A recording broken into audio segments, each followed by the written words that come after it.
তো আজ তো ছিল শনিবার, আর 5টা সাধারণ দিনের মতোই রান্নাবান্না করে সমস্ত কাজ টাজ গুছিয়ে বসে রয়েছি বরের আসার অপেক্ষায়। ও আসলে দুজনে একসঙ্গে খেতে বসবো।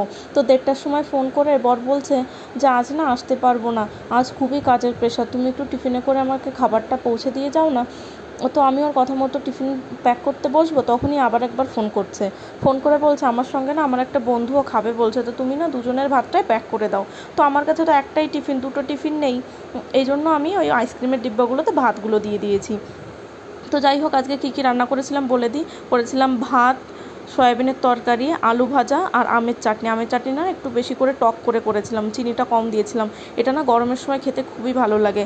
আর ছিল শশা, যেটা তো আমার রোজই লাগে। তো এই যে টিফিন গোছানো কমপ্লিট হয়ে গেছে, এই যে ব্যাগের মধ্যেও নিয়ে নিয়েছি। আর এই উপরে এই যে সাদা কৌটোটা দেখতে পাচ্ছ ছোট্ট, এটার মধ্যে না লবণ রয়েছে, তো আমরা না একটু কাঁচা নুনটা খাই।